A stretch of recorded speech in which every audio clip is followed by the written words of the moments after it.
Guys, how are you all? Welcome back on studies college. अभी commerce को बना रहे बहुत ही आसान।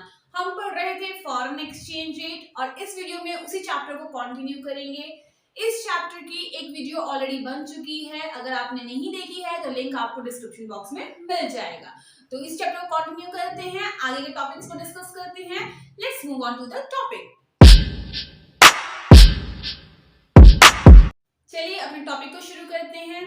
हमारा जो नेक्स्ट टॉपिक है वो है currency appreciation and currency depreciation. What is the meaning of currency depreciation and currency appreciation?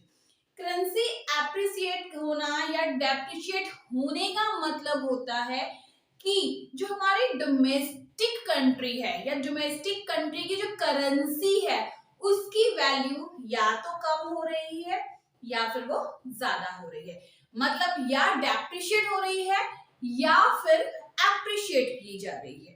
ठीक है, अब इसको पहले डेफिनेशन पढ़ते हैं, फिर मैं आपको इजी वे में समझाती हूँ। डेप्रिसिएशन क्या है? Currency depreciate. अगर हम सिंपल वर्ड में बात करें, डेप्रिशिएट का मतलब क्या होता है? किसी चीज की वैल्यू क्या होती है? कम होती है। हम इकोनॉमिक्स में यही पढ़ते हैं, अकाउंट्स वगैरह में यही पढ़ते हैं कि हम एक मशीनरी खरीद के लेके आते हैं और अगर 10 साल बाद उसको सेल करते हैं तो जितने में हमने खरीदी होती है उतने रुपीस नहीं मिलते हैं, कम मिलते हैं ना। तो जितने रुपीस कम हुई उसकी value, that is called depreciation. ठीक है, तो डेप्रिसिएशन का मतलब क्या है? किसी चीज की वैल्यू कम होना। सिमिलरली कॉन्सेप्ट समझते हैं करेंसी डेप्रिसिएशन में। Currency depreciation it refers to decrease. Depreciation मतलब डाउन होना वैल्यू, और D for depreciation, D for decrease. याद रखना, डिक्रीज किसमें हो रही है? अब हम करेंसी के बारे में बात कर रहे हैं, तो in the value of domestic currency in terms of foreign currency. मतलब इसका ये है कि हमारी डोमेस्टिक करेंसी की वैल्यू डेप्रिशिएट हो गई है, डिक्रीज हो गई है as compare to foreign currency.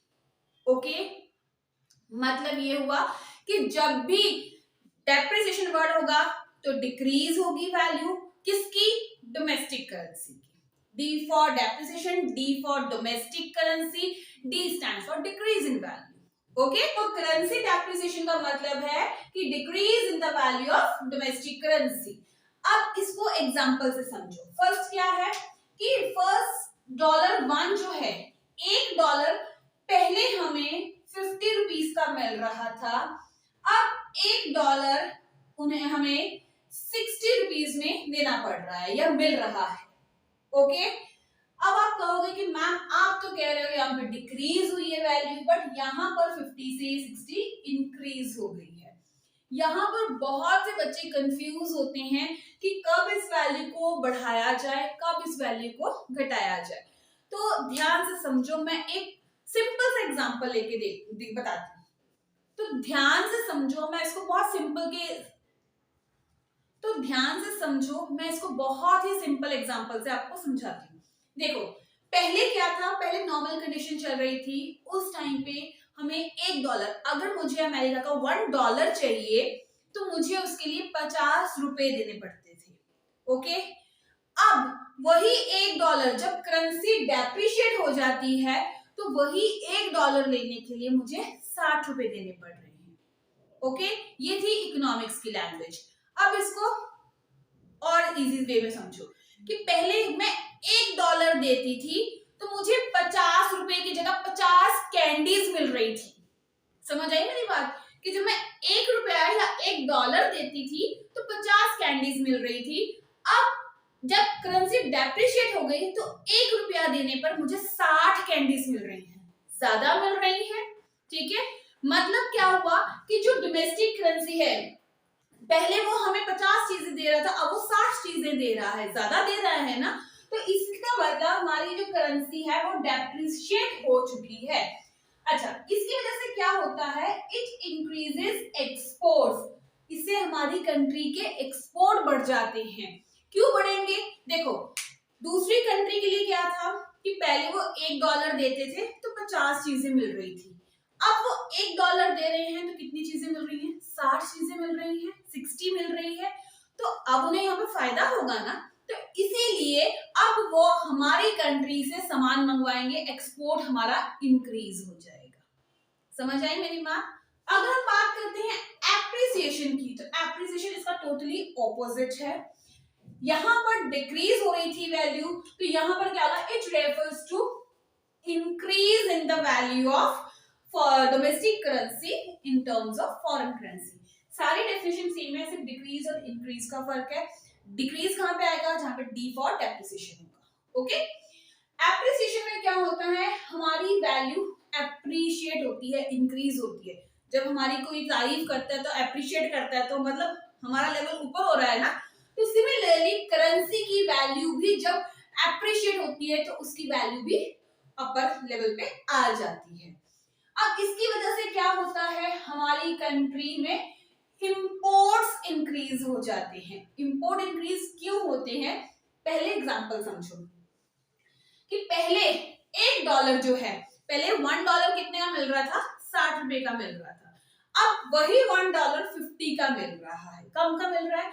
मतलब पहले ₹1 अगर मैं देती थी, $1 देती थी, तो मुझे 60 कैंडीज मिल रही थी। अब मैं $1 दे रही हूँ, मुझे 50 कैंडीज मिल रही है, 50 मिल रही है, कम मिल रही है ना पैसे। मतलब पहले मुझे ज्यादा मिलता था, अब मुझे चीजें कम मिल रही हैं। तो यहाँ पर क्या हुआ, मेरी कंट्री की जो करेंसी है वो क्या हो गई, एप्रिशिएट हो गई। उनकी चीजों की डिमांड बढ़ रही है, चीजें लोग खरीद रहे हैं, पसंद कर रहे हैं, इसलिए उसने अपनी डिमांड बढ़ा दी। उसने एप्रिशिएट हो रही थी, उसने डोमेस्टिक करेंसी को एप्रिशिएट करवा दिया। एप्रिशिएट करवाने से क्या होता है कि अब मैं आपको पहले के बदले में कम चीज दूंगा। ओके, तो वैल्यू 60 से कम होके 50 हो गई। जब हमारी कंट्री में चीजें एप्रिशिएट हो रही हैं, लोग पसंद कर रहे हैं, तो हम उसके प्राइसेस बढ़ा देते हैं। जब ज्यादा चीजें लोग खरीदते हैं या डिमांड करते हैं, याद करो एक्सेस डिमांड वाला केस, कि जब डिमांड ज्यादा हो रही होती है तो हमारी कंट्री में क्या होता है, हम प्राइसेस को हाई कर देते हैं। मतलब हमारी कंट्री की चीजें क्या हो गई, महंगी हो गई, तो लोग हमारी कंट्री से क्यों खरीदेंगे, ठीक है। और हम भी क्या करेंगे, कोशिश करेंगे कि बाहर से मंगवाएं, क्योंकि बाहर से चीजें मंगवाना हमारे लिए सस्ता हो जाएगा। तो इसीलिए इस केस में हमारी कंट्री के जो इंपोर्ट्स हैं वो इंक्रीज हो जाते हैं। क्लियर? ये था currency depreciation and currency appreciation. ये क्वेश्चन 3 मार्क्स के लिए वेरी इंपॉर्टेंट है, और जब आप इसके अगले केसेस पढ़ोगे तो आपको पता होना चाहिए कि डेप्रिसिएशन का मतलब क्या है, एप्रिसिएशन का मतलब क्या है, कब वैल्यू 50 से 60 होगी और कब 60 से 50 होगी। क्लियर? चलिए, नेक्स्ट हमारा जो टॉपिक है वो है करेंसी डीवैल्यूएशन एंड रीवैल्यूएशन। याद रखना कि जो हमारी एप्रिसिएशन और डेप्रिसिएशन है उसमें भी वैल्यू लो होती है या हाई होती है। डीवैल्यूएशन और रीवैल्यूएशन में भी करेंसी की वैल्यू या हाई होती है या लो होती है। बट इसमें एक वन बेसिक डिफरेंस है, वो क्या है, चलिए देखिए। जब करेंसी डीवैल्यूएट होती है, अगर मैं बात करूं कि मेरी कंट्री की करेंसी डीवैल्यूएट हो रही है, तो उसका मतलब क्या है, the value of domestic currency has been lowered या डिक्रीज भी आप लिख सकते हो by government. This is the basic difference, ठीक है। This is the basic difference between currency depreciation and currency devaluation, कि the value of currency has been lowered by government. जो डीवैल्यूएशन या रीवैल्यूएशन का केस होता है वो गवर्नमेंट करती है, बट जो डेप्रिसिएशन और एप्रिसिएशन का केस होता है ये करती है मार्केट फोर्सेस। और मार्केट फोर्सेस कौन सी है, demand and supply of foreign exchange. This is the basic difference. समझ आई मेरी बात, कि करेंसी डेप्रिसिएशन एप्रिसिएशन की वजह क्या है, market forces, but currency devaluation और रीवैल्यूएशन की वजह क्या है, गवर्नमेंट है। अब गवर्नमेंट क्यों करती है, उसका भी एक पर्पस होता है, क्या है, the value of domestic currency has been lowered by government, it is done to raise exchange rate. Government को मजबूरन ये करना पड़ता है सो दैट मार्केट में जो एक्सचेंज रेट है वो हाई हो जाए, इंक्रीज हो जाए। ओके, बट और जो रीवैल्यूएशन केस है इसमें क्या होता है, डीवैल्यूएशन का ऑपोजिट, कि डोमेस्टिक करेंसी को रेज कर दिया जाता है, हाई कर दिया जाता है गवर्नमेंट की तरफ से, so that एक्सचेंज रेट जो है वो कम हो सके। चलिए अब मैं इन दोनों का डिफरेंस आपको डायग्राम के थ्रू समझाती हूँ। जब आपको याद होगा जब हमने डिटर्मिनेशन ऑफ एक्सचेंज रेट पढ़ा था, तो हमारी एक्सचेंज रेट कैसे डिटर्मिन होता है, जहां पर डिमांड एंड सप्लाई कर्व दोनों को इंटरसेक्ट करते हैं। तो अब वही डायग्राम, बेसिक डायग्राम बनाएंगे एंड उससे देखेंगे डिवैल्यूएशन एंड रिवैल्यूएशन पे क्या इम्पैक्ट पड़ रहा है। तो हमारी जो डायग्राम थी वो कैसे थी, फर्स्ट हम डिमांड एंड सप्लाई कर्व बनाते थे, this is y o x, ये हमारी demand curve and this is our supply curve. हमारा क्या होता था, एक्सचेंज रेट फिक्स होता था, इक्विलिब्रियम एक्सचेंज रेट होता था, जहां पर डिमांड एंड सप्लाई एक दूसरे को इंटरसेक्ट कर रहे हैं एंड इतनी क्वांटिटी हम इस पे डिमांड एंड सप्लाई कर रहे हैं। Okay, this is equilibrium exchange rate. Clear? अच्छा, अब जब हम बात करते हैं करेंसी डिवैल्यूएट की, जब गवर्नमेंट क्या करती है, मार्केट में इंटरफेयर करती है और कोशिश करती है, गवर्नमेंट को लगता है कि ये जो ओआर एक्सचेंज रेट है ना ये कम है, तो करेंसी को डिवैल्यूएट कर देना चाहिए। डिवैल्यूएट करने का मतलब है कि जहां पर $1 जो है 50 रुपए का मिल रहा था, वहां पर अब जो $1 है वो 60 का मिलेगा। डिवैल्यूएट करने का मतलब क्या हुआ कि अपनी करेंसी को जो है वो क्या कर दिया, डिवैल्यूएट कर दिया। पहले हम 50 रुपए में वो चीज खरीद रहे थे, अब मुझे 60 रुपए देने पड़ रहे हैं, अपनी करेंसी ज्यादा पे करनी पड़ रही है और फॉरेन करेंसी उतनी ही मात्रा में मुझे मिल रही है। समझ आई मेरी बात, कि पहले मुझे सेम क्वांटिटी 50 रुपीज में मिल रही थी, अब वही क्वांटिटी मुझे ज्यादा पे करनी पड़ रही है, अपनी करेंसी ज्यादा पे करनी पड़ रही है, मतलब मेरी करेंसी की कोई वैल्यू ही नहीं रही और उस कंट्री की करेंसी की वैल्यू है, तभी मुझे ज्यादा पे करके भी मैं उसको खरीद रही हूँ। ओके, तो यहाँ पर गवर्नमेंट ने क्या किया, अपनी करेंसी को डिवैल्यूएट कर दिया। अब उसका मोटिव क्या था इसको डिवैल्यूएट करने का, it is done to exchange rate, वो चाहता है कि एक्सचेंज रेट को बढ़ाया जाए, इंक्रीज किया जाए, इसीलिए उसने करेंसी को डिवैल्यूएट किया। बट जब वो उसने डिवैल्यूएट किया ना, तो हमारी कंट्री पर इसका इम्पैक्ट पड़ता है। तो first is impact of devaluation क्या है, पहला, अब ध्यान से समझो, गवर्नमेंट ने क्या किया, डिवैल्यूएट कर दिया। डिवैल्यूएट होने से यहाँ पर $1 हमें कितने का मिल रहा था, 50 का मिल रहा था। करेंसी जैसे ही डिवैल्यूएट हुई तो रेट ऑफ एक्सचेंज हायर करने के पर्पज से किया ना, अब क्या हो गया, $1 जो है अब हमें 60 का मिल रहा है, हायर एक्सचेंज रेट हो गया। यहाँ पर क्या हुआ, देखो, this is supply, this is demand, यहाँ पर supply is greater than demand, तो हमारी इकोनॉमी में क्या हो गया, एक्सेस सप्लाई हो गई इन इंटरनेशनल मार्केट। क्लियर? अब ये जो एक्सेस सप्लाई है इसको खत्म कैसे किया जाए, तो गवर्नमेंट क्या करती है, गवर्नमेंट इसको खत्म करने की, एब्जॉर्ब करने की कोशिश करती है। तो गवर्नमेंट क्या करती है, government absorb this excess supply, कैसे एब्जॉर्ब करेगी, बाय परचेजिंग इट, गवर्नमेंट क्या करेगी, मार्केट से इसको परचेज कर लेगी, खरीद लेगी। ओके, कि मैं इसको ज्यादा से ज्यादा खरीद लूं। जैसे ही इसको खरीदा जाएगा तो गवर्नमेंट के पास जो फॉरेन एक्सचेंज है वो क्या हो जाएगा, उसका जो रिजर्व्स है, ये हमारे रिजर्व्स होते हैं, ठीक है, ये क्या हो जाएंगे, इंक्रीज हो जाएंगे, बहुत ज्यादा हो जाएंगे। समझ आई मेरी बात? हमने क्या पढ़ा, हमने पढ़ा जब करेंसी की वैल्यू डिवैल्यूएट होती है तो क्यों कर रही है गवर्नमेंट, क्योंकि वो चाहती है एक्सचेंज रेट बढ़ जाए, किसी वजह से इंक्रीज हो। तो जैसे ही उसने डिवैल्यूएट किया, मतलब अब हमें क्या है कि डॉलर हमारे लिए महंगा हो गया, हमें ज्यादा पैसे देने पड़ रहे हैं, इससे क्या होगा, एक्सेस सप्लाई हो जाएगी इंटरनेशनल मार्केट में। एक्सेस सप्लाई किसकी होगी, फॉरेक्स की होगी। ओके, फॉरेक्स की क्यों होगी, अब जो $1 पहले 50 का मिल रहा था, $1 60 का मिलेगा, फॉरेन करेंसी जो डॉलर है इंटरनेशनल मार्केट में आ जाएगी बहुत सारी, कि भाई हम लोग डॉलर को बेचो बाहर, सो दैट पहले हमें 50 मिल रहे थे, अब हमें 60 रुपए मिलेंगे, ठीक है। तो फॉरेन करेंसी की सप्लाई बहुत ज्यादा हो जाएगी इंटरनेशनल मार्केट में। गवर्नमेंट क्या करेगी, उस एक्सेस सप्लाई को एब्जॉर्ब करेगी बाय परचेजिंग इट, उसको खरीद लेगी, ठीक है। जब खरीदेगी तो उससे क्या होगा कि फॉरेन एक्सचेंज जो हमारे रिजर्व होते हैं गवर्नमेंट के, वो इंक्रीज हो जाएंगे, बढ़ जाएंगे।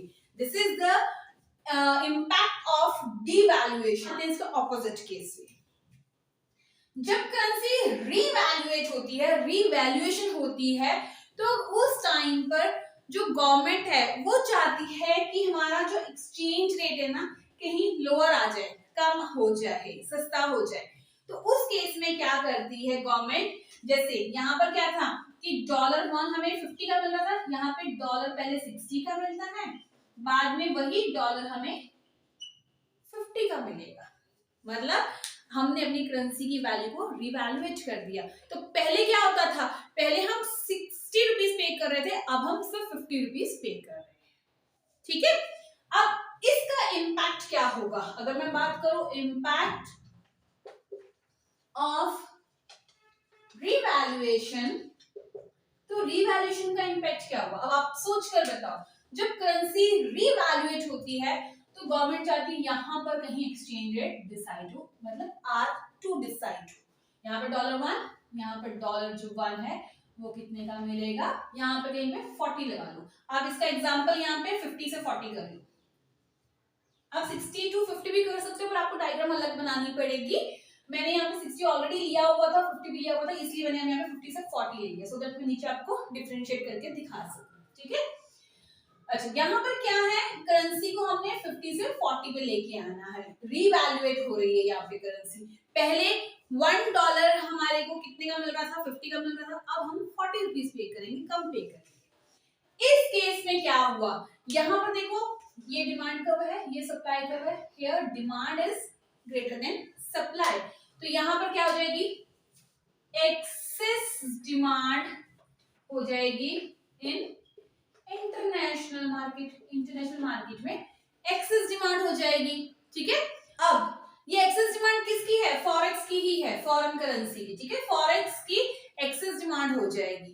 अब इस एक्सेस डिमांड को फुलफिल करने के लिए मार्केट में लोग बहुत ज्यादा है, तो लोग कहेंगे कि एक्सेस डिमांड है, ये कंट्री भी खरीद रही है, बी भी खरीद रही है, सी भी खरीद रही है, डिमांड हो रही है, डॉलर चाहिए, डॉलर चाहिए।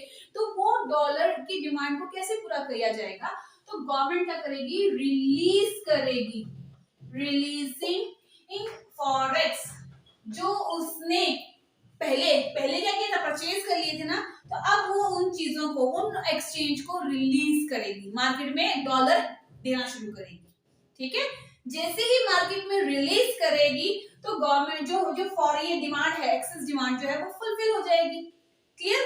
अच्छा, अगर ये रिलीज नहीं करती है, अगर वो गवर्नमेंट रिलीज नहीं करती है, इफ गवर्नमेंट डजंट रिलीज, अगर वो रिलीज नहीं करती है फॉरेक्स, देन क्या होगा, देन इम्पैक्ट क्या पड़ेगा, ब्लैक मार्केटिंग शुरू हो जाएगी। ब्लैक मार्केटिंग, या आप लिख सकते हैं it leads to black marketing of forex. Forex means dollar, sale and purchase of dollar जो है ब्लैक मार्केट। ब्लैक मार्केटिंग क्या होती है, ब्लैक मार्केटिंग का मतलब जो चीज हमें 100 रुपए की मिल रही है, अब वो हमें डबल ट्रिपल रेट पे देनी पड़ेगी, ठीक है ना, that is called black marketing. तो वहां पर क्या होगा, फिर फॉरेक्स की भी ब्लैक मार्केटिंग होनी शुरू हो जाएगी, क्लियर। तो हमने आज क्या पढ़ा, आज हमने पढ़ा कि करेंसी डेप्रिसिएशन क्या होती है, करेंसी एप्रिसिएशन क्या होती है। करेंसी एप्रिसिएशन और डेप्रिसिएशन होती है ड्यू टू मार्केट फोर्सेस, इसको हम डिमांड एंड सप्लाई कहते हैं, ठीक है। इनकी वजह से जो करेंसी की वैल्यू डेप्रिशिएट होगी या फिर एप्रिशिएट होगी, वो जो चीज है उसे हम करेंसी एप्रिसिएशन एंड डेप्रिसिएशन कहेंगे। D stands for depreciation, D stands for decrease in value of domestic currency, ठीक है, क्लियर। एप्रिसिएशन में हमारी वैल्यू जो डोमेस्टिक करेंसी की इंक्रीज हो जाती है, और अब हम क्या करेंगे, पहले से कम चीजें उन्हें देंगे, क्लियर। जो करेंसी डिवैल्यूएशन और रीवैल्यूएशन है, इसमें भी डोमेस्टिक करेंसी की वैल्यू को कम किया जाता है और या बढ़ाया जाता है, बट ये जो काम करती है ये करती है हमारी गवर्नमेंट ये काम करेगी। गवर्नमेंट देखती है जो मार्केट फोर्सेस से जो एक्सचेंज रेट डिसाइड हुआ है वो अगर सूटेबल नहीं है इकोनॉमी के लिए, तो गवर्नमेंट क्या करेगी, डिवैल्यूएट करेगी करेंसी को या रीवैल्यूएट करेगी। डिवैल्यूएट करने का मतलब है कि पहले से ज्यादा पैसा देना, और रीवैल्यूएट करने का मतलब पहले से कम चीजें देना। ठीक है, अब जब कंट्री की जो गवर्नमेंट है ऐसा करती है, मतलब डिवैल्यूएट या रीवैल्यूएशन करती है करेंसी को, तो उसके पीछे उसका एक मोटिव होता है। वो मोटिव क्या है? वो मोटिव ये है कि एक्सचेंज रेट को या तो बढ़ा दिया जाए या उस रेट को कम कर दिया जाए। ओके, क्योंकि जो मार्केट फोर्सेस ने रेट डिसाइड किया है वो हमारी इकोनॉमी के लिए सही नहीं है। अगर हमारी गवर्नमेंट को लगता है कि हमारी कंट्री की करेंसी को डिवैल्यूएट होना चाहिए, तो वो क्या करेगी, ऊपर हाई कर देगी रेट, और अगर रीवैल्यूएट होना चाहिए तो वो रेट ऑफ एक्सचेंज को लोअर करने की कोशिश करेगी। तो उसके पीछे उसका एक मोटिव होता है। क्लियर? जब कंट्री में जो गवर्नमेंट है डिवैल्यूएट या रीवैल्यूएट करती है, तो उसका इम्पैक्ट भी गवर्नमेंट को देखना पड़ता है अपनी इकोनॉमी में। तो उसका क्या फर्क पड़ता है? जब करेंसी डिवैल्यूएट होती है तो अब डॉलर को ज्यादा पैसा मिल रहा है, जहां डॉलर 50 रुपए में पहले मिल रहा था, अब वो उन्हें उसके बदले में 60 रुपए देंगे, तो वो अपनी मार्केट में ना, इंटरनेशनल मार्केट में डॉलर को सप्लाई कर देंगे, खरीदो खरीदो हमारा डॉलर, खरीदो खरीदो, तो एक्सेस सप्लाई हो जाती है। इस केस में हमारी जो गवर्नमेंट है वो क्या करती है, जो परचेज करना शुरू कर देती है डॉलर्स को। क्यों करती है? सो दैट उसके फॉरेक्स जो है, फॉरेन एक्सचेंज रिजर्व जो है वो बढ़ जाए। ओके, बट जब करेंसी को रीवैल्यूएट किया जाता है तो उस केस में फॉरेक्स एक्सचेंज की जो डॉलर है उसकी डिमांड बहुत ज्यादा होती है, बट मार्केट में डॉलर मिल ही नहीं रहा होता। तो ऐसे केस में कंट्री क्या करती है, अपने जो रिजर्व्स है वहां से, खजाने में से रिजर्व्स निकालती है, डॉलर निकालती है और मार्केट में फेंकती है कि भाई खरीदो मेरे तरफ से डॉलर और मुझे मेरी मुंह मांगी कीमत दो। और वो मुंह मांगी कीमत क्या होती है? जो उसने करेंसी को रिवैल्यूएट किया होता है। Clear? So that's all for today's video. आज हमने जो टॉपिक पढ़ा है वो अगले टॉपिक पढ़ने के लिए मोस्ट इंपॉर्टेंट था, इसीलिए इन टॉपिक्स को समझना बहुत जरूरी था। आई होप आपको ये वीडियो समझ आई होगी, आपको ये टॉपिक समझ आया होगा, कोई गुंजाइश नहीं होगी डाउट की, बट फिर भी अगर आपको कोई डाउट हो आप मुझे कमेंट सेक्शन में पूछ सकते हैं। नोट्स की फिक्र करने की बिल्कुल भी जरूरत नहीं है, नोट्स आपको इसके टेलीग्राम चैनल पर अवेलेबल करवा दिए जाएंगे। आपको ये वीडियो अच्छी लगी हो, पसंद आई हो, आपके लिए हेल्पफुल रही हो, तो लाइक, शेयर और सब्सक्राइब करना चैनल को मत भूलिएगा। Thank you for watching.